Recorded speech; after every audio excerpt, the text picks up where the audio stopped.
didn't look twice when they saw me walking my cat on a leash. Everett loved going for walks. He was a social cat with slick chocolate-brown short hair and bright green eyes. My Aunt Eloise was a cat fancier and bred Havana Browns. Everett was the great-grandson of her best show cat, Elton, and just as handsome, if I say so myself. Aunt Eloise loved Havana Browns because they were charming, outgoing, and playful. Everett fit the bill to a T. "Hi, Wren," Barbara Miller said as she stepped out of Books and More. "Hello, Everett. Are you two off to the beach?" "I thought we'd walk the shore for a bit," I said. "I've been making candy all morning, and I needed to stretch my legs." "Are you making honey taffy for the Halloween Town celebration?" "It is a favorite for Halloween Town," I said. Funny how people like the taffy for Halloween Town, but prefer the dark chocolate for the Big Foot Festival. Halloween Town was a series of Disney movies that were filmed on the coast of Oregon. In honor of the movies, Oceanview celebrated all things magical and scary every year for an entire week in October. "Everything in your shop is wonderful," she said. "I don't know how people choose.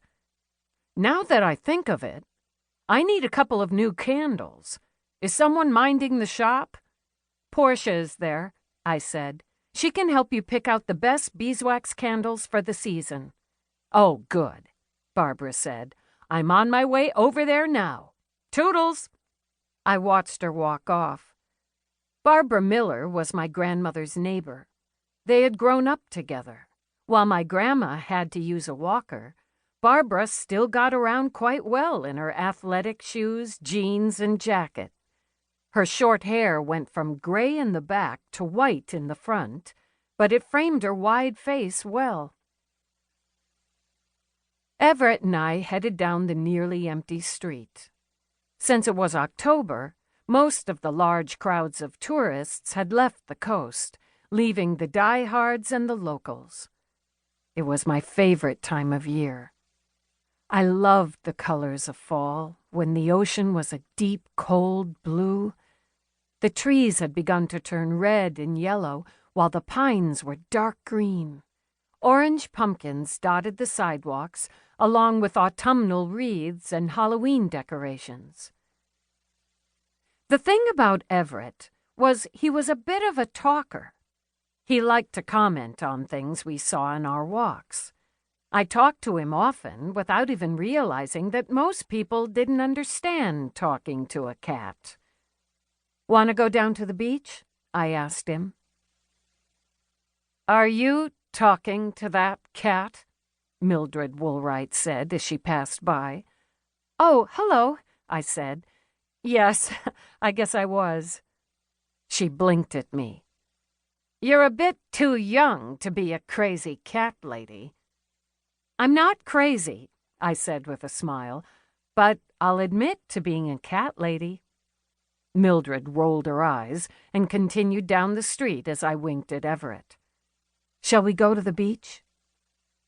Cats don't usually care too much for water, but Everett had grown up beside the ocean, and as long as we didn't get too close to the water's edge, he didn't mind the sand. He meowed his agreement, and we left the promenade. There were a few slight dunes where the wind had blown the sand between the promenade and the Pacific Ocean.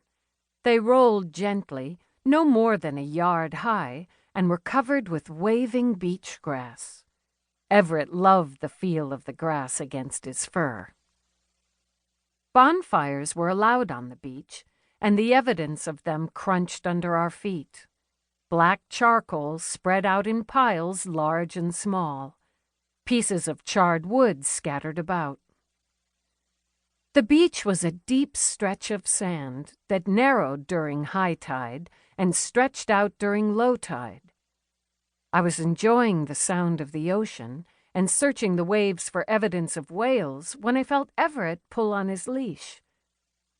"What?" I asked as I followed him past a clump of dune grass.